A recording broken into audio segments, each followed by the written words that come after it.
Carolyn, you're muted. Oh, okay. Can everybody hear me okay? All right, much better. Thank you, Kyla. Sorry, I was not looking at the notes on the side. Hi, I am Carolyn Bourdeaux, and welcome to Carolyn's Corner.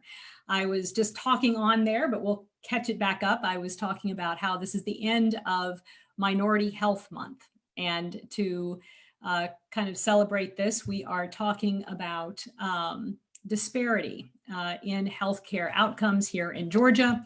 And in particular, we have talked a bit already on this show about coronavirus and how there are all these disparities in health outcomes.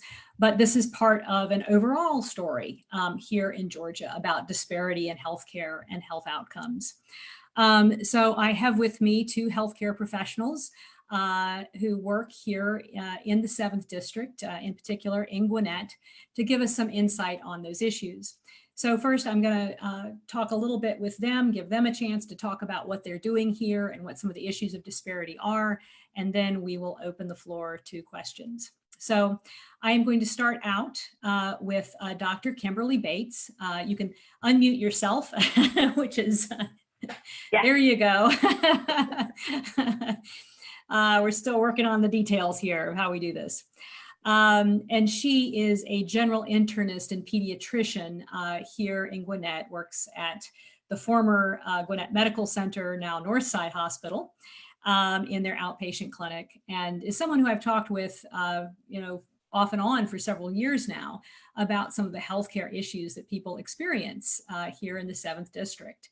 And so I was hoping that she, as a sort of frontline healthcare worker, could talk some about the gaps in services that she sees in terms of healthcare and ability for people to really access services that are often quite desperately needed here in the community. And so with that, I will turn it over to Dr. Bates. Thank you for being with us.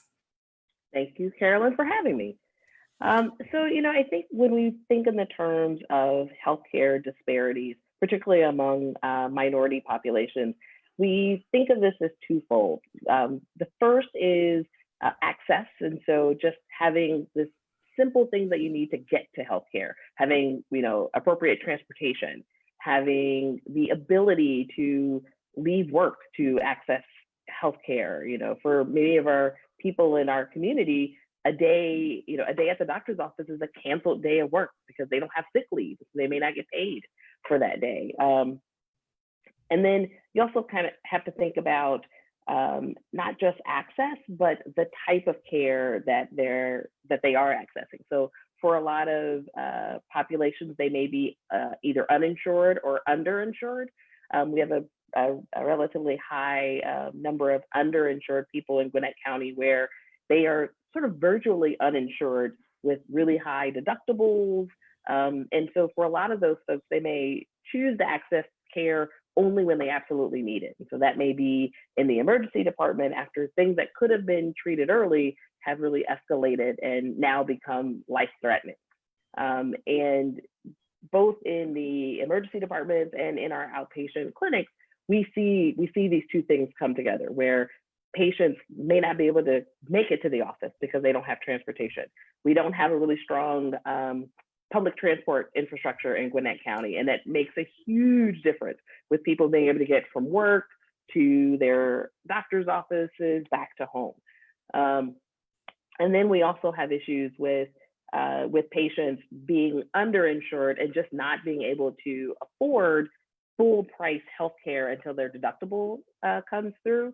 So, you think just something simple like a patient with asthma, if you have a medication deductible and your deductible is, $10,000, you're basically paying for all of your healthcare out of pocket for most of the year. So you really only have health insurance if you have some catastrophic illness happen or you end up hospitalized. And so I think those are a lot of the things that we end up seeing in the outpatient setting.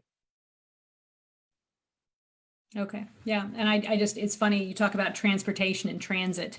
I tell folks, one of the first things when I was talking to people about healthcare issues when I started running this race. And that was what doctors were saying is, wait, my patients can't even get to see me. And that creates, so much disparity. And you can imagine if you have to get on a bus to go to the doctor, maybe take several buses to get there, how very difficult and what a barrier that can be to really accessing basic healthcare. And I think there are a lot of surprising things that you find that really create that kind of disparity.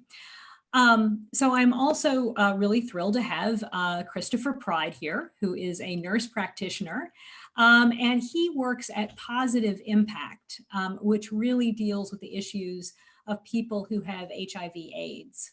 And one of the issues is that Georgia is, really has some of the worst statistics in the country about HIV risk, HIV/AIDS risk and infections.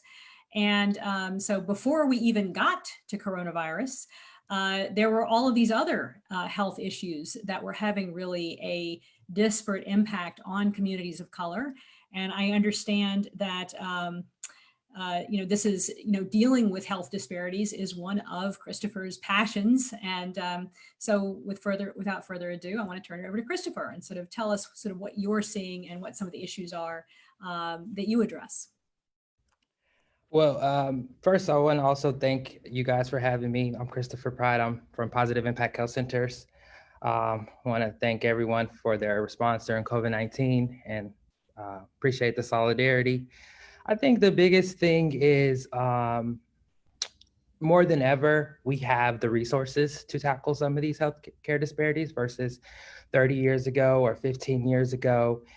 And we have great technology, advanced treatments, and the biggest question is, do we have the will? And ask the moral questions, is it morally right that people of trans experience, our trans brothers and sisters, don't have the same economic opportunity to start small business or be given that job? Is it morally right that our undocumented patients may come into care late because they may be afraid, or they may not have the chance to get a post-secondary education? Or, is it morally right that we have Black and brown bodies who love the same gender as their self that continue to have higher rates of HIV compared to other populations that decrease or stay the same? And so my biggest concern is getting the policy to match the science. And with climate change, we know that that's a problem on health. But even with HIV criminalization, the policy of a person being undetectable is probably one of the most rewarding things. And when someone's undetectable, they are at virtually no risk on giving that HIV to their partner, and they're able to have kids normally. And so getting the policy, especially in Georgia, to match what the science is saying. And I think you guys are totally correct. We live in a city where you can take a train from Doraville to the airport and go to Japan or Holland or South Africa, but it's hard to get from Jimmy Carter to Pleasant Hill. And that is the biggest missing link. And then you tie that to unstable housing, and we have young people that are couch surfing because they don't have a place to stay, or they're having sex because they need food to eat. And we have to be able to meet that challenge and ask, do we have the willpower to do that? Right. So it's interesting to me. So anybody out there, if you have questions, please feel free to share those, and folks will pass them along to me. When I talk to people who really work in healthcare policy, some of my friends, one of the things they point out is that the actual, medical visit and the actual visit to the doctor's office is just a tiny piece of people's healthcare and of people being healthy, and that health really is affected by this enormous range of issues. And it is everything, things that you're talking about, Christopher, just having stable housing is really important. Being able to get around is important. Being able to have a living wage job is important. all of those, there are many, many parts. How our community is built and our ability to walk from one place to another is important. The air we breathe, the water we drink, our health is really interconnected in so many ways. And one of the interesting things, about coronavirus is that level of interconnectedness is really brought home in a major way. If I'm going to the grocery store and the cashier clerk, the cashier is there and coughs, and has a cough but doesn't have health insurance and can't see a doctor, that's affecting everybody's health. And I'm hoping it will lead all of us to see that healthcare our healthcare is really, really interconnected. Well, let me just start off with some questions that I have here. One of which, let me just see if we've got any in the queue. One of which is, what would you say is the number one kind of, issue of disparity that you see kind of on the front lines, Dr. Bates? Ooh, just one? Give me the top three. Okay. So, I think one of the things that we see, and it's in Gwinnett County is, I think, a perfect microcosm for this, is, there's a new thought now that your zip code is more important than your genetic code, right? So we live in a very diverse county, but we have huge pockets of disparity surrounded by affluence and lots of healthcare providers that just don't go into these communities of need. So I think when we talk about healthcare disparities, particularly amongst minority patients, we really have to pay attention to where people live. I often hear, and I moved here 6 years ago, and so I would often hear of what type of things didn't occur in Gwinnett County, and it was really they don't occur in many places in Gwinnett County, but if you look at very specific pockets, you see disparities to the level that you would sometimes see in, other countries without any of the resources that we have here in the United States. And so I think first remembering where people live and the constructs around them. The other thing is to remember that these folks have multi-generational families living together in many of our underserved patients.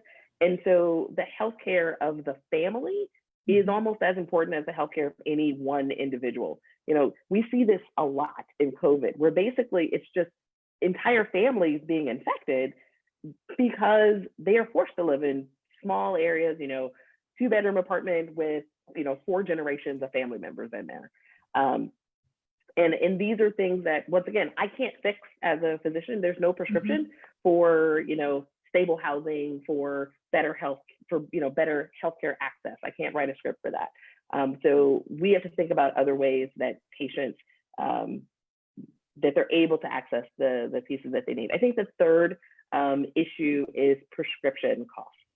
I used to say all the time when I was in training, I used to be able to treat, asthma for $10 and diabetes for, $20 at most a month. I mean, insulin was generic and it was very cheap and easily accessible.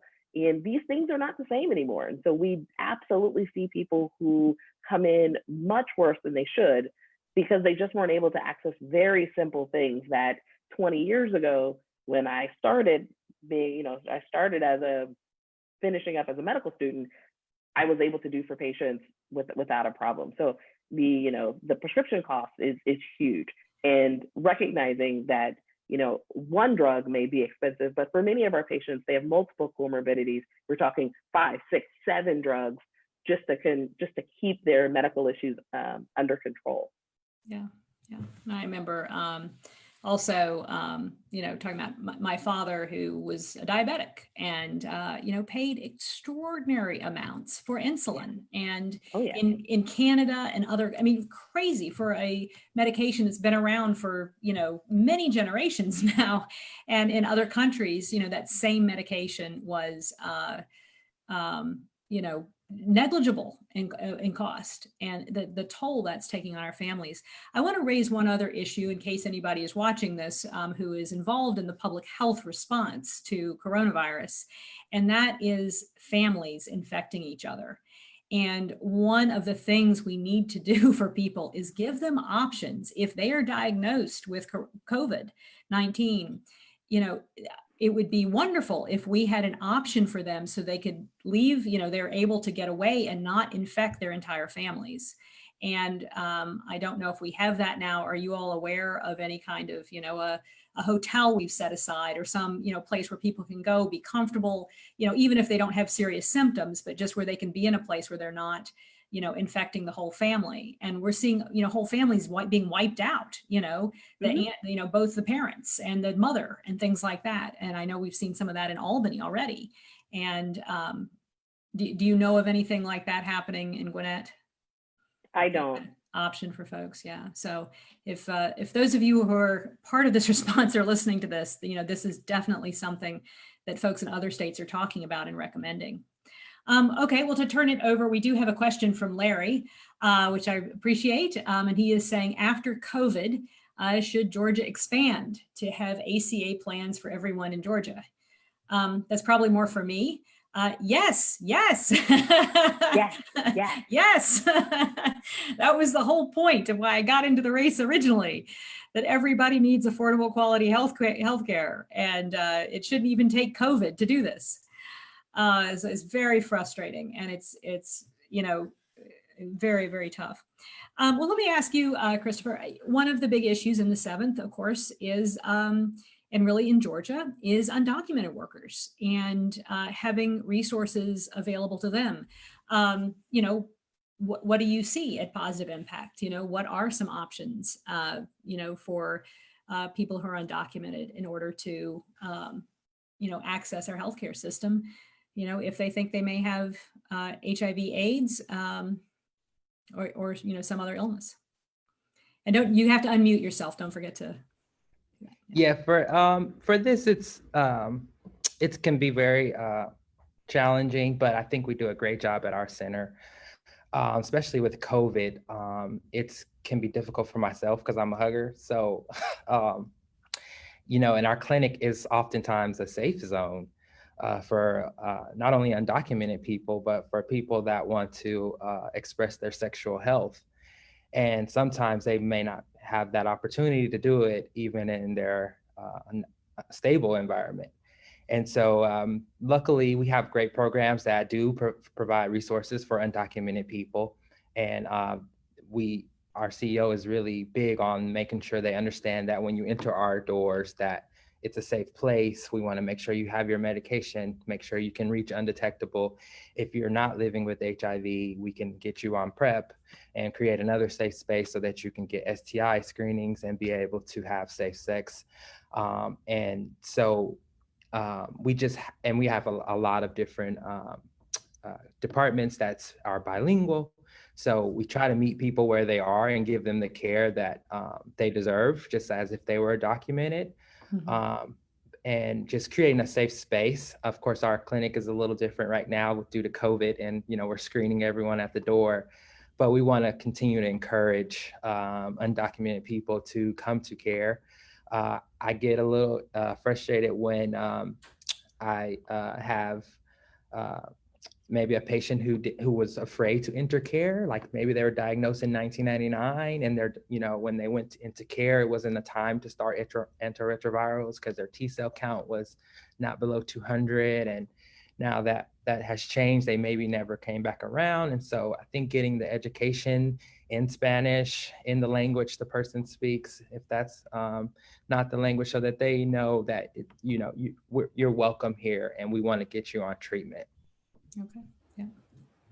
Any thoughts on that, Dr. Bates, about the? No, I absolutely agree. I cannot emphasize enough meeting people where they are and talking to them in their language, whether that be because you speak their language or you have interpreter services. I mean, you guys all know, because we're all here in the county, but we have an incredibly diverse population, hundreds of different dialects spoken in this county. And so the first step to allowing people to, the first step to encourage people to access care is to let them know that they're going to be in a space where they're going to be heard. And Yeah. it's hard to hear someone if they can't communicate to you in their native language. And so I can't emphasize that enough. Yeah. And then also maybe finding out, like, if they don't have transportation, reaching out to get them an Uber to the clinic so they don't have to take the risk of getting pulled over and, you know, going through ICE custody, because that's real and that does happen. Mm-hmm. And then you have them in custody with mycobacterium or PCP, and, you know, they're in a hospital that may not have records from our office. So it can get a little bit difficult. Yeah. I mean, I would say particularly, you know, you're dealing with communicable diseases, right? And so you want people to seek healthcare treatment. And I haven't seen much coverage about sort of what's happening, you know, with undocumented workers with respect to coronavirus. And I would imagine that's going to be an area that we are very, very vulnerable, because these are going to be people who are going to be afraid to seek out help. And that's something we need to recognize. It's a public health issue that we need to make sure that, you know, they have some place they can go and know that they're going to be safe, because otherwise, you know, again, you know, their health is our health when they're in our community. Okay, so we have another question, which is from Elisa. How can we communicate that access to healthcare makes a society richer, more stable, and reduces demand on the government? So I'll start with you, Christopher, or Kim. Do you want to start with that? So I want to jump in on this one because you know, this is my personal opinion, so I'm gonna throw that out there first. But you know, I think what we see with coronavirus is really highlighting the inadequacies of our government. So I think we have to understand that there is no such thing as a robust health system without appropriate, proper government intervention and funding. It just doesn't exist. And so you have to create a floor. And one of the things that I think, you know, this is when you're talking about expanding the ACA programs, expanding Medicaid, that helps you create the floor.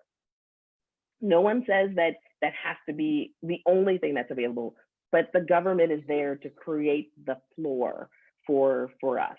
I think, how do we get the word out? So much of that is actually goes back to meeting patients where they are, you know, making outreach into their communities to just say, hey, you know, this is a safe place for you to come. You know, no one is going to, you know, no one's going to take your information and sell it to someone or give it to ICE or someone. You know, when you're here, we're here to take care of you medically, not to worry about your immigration status, right? But there is just no way to create a stable healthcare system without government intervention and funding. Because then when you know, when a piece of straw falls on it, everything falls apart, right? And that's what we're seeing. Yeah. Really, yeah. So many people are going to lose their jobs and lose their employer-based health insurance. Yeah, that about 14% of the people in the 7th district are uninsured. Prior going into this crisis is over 110,000 people. That's a lot, you know, and now we know we're going to see a really catastrophic increase. And we definitely are seeing it. Yeah, I've been on this warpath for so long. It is just so frustrating that we still have not addressed this. I worked on these issues back in 1992 of all times, and we still have not addressed this. Christopher, do you have anything to say about yeah, that? I find it, you know, if you think about the two things people probably value, the economy and healthcare. And so I've always battled with how come, if we want a great economy, why don't we want people to be healthy? Because then eventually they can perform to be their best. Mm-hmm. And so I've always tried to figure out why don't we do that? And I think it's just back to, do we have the willpower to actually do it and really want to help people? And as far as getting the word out, I think it's getting more creative and trying to prioritize certain populations, whether it be through social media or whether it be through parade or having a booth at the Plaza Fiesta, just being very creative to make healthcare seem seamless, like you're going into a store to shop, like at the Gap or somewhere, just making healthcare more accessible so people, it's comfortable to them and it doesn't seem so sterile. And I think that we have to come to a time in our country where we can guarantee healthcare for everyone so that they can perform. And if they do want to start a business, then they can support that. Yeah. But I find it hard for people to not want to provide healthcare, but you want to have the best economy. You want to have productivity, and Yeah.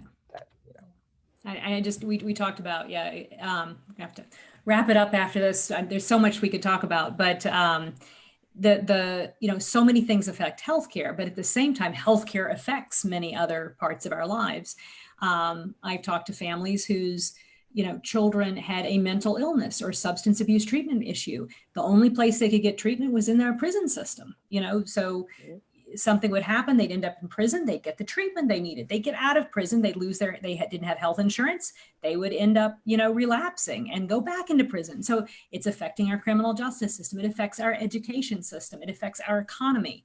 And so this is one of these sort of keystone policies, having healthcare, making sure that our population is healthy and cared for and can see a doctor. I think it will help us solve a lot of other downstream problems as well if we can address some of these issues. So with that, I am going to have to wrap it up. Thank you guys. You all are my heroes. You're the frontlines workers. I really appreciate all you do and all you do for the community. And thank you all so much for joining us. And I hope we can have future conversations. And thanks to everybody who tuned in to listen to this. And we will see you next week at 6 o'clock. Thank you, everybody. Thank you.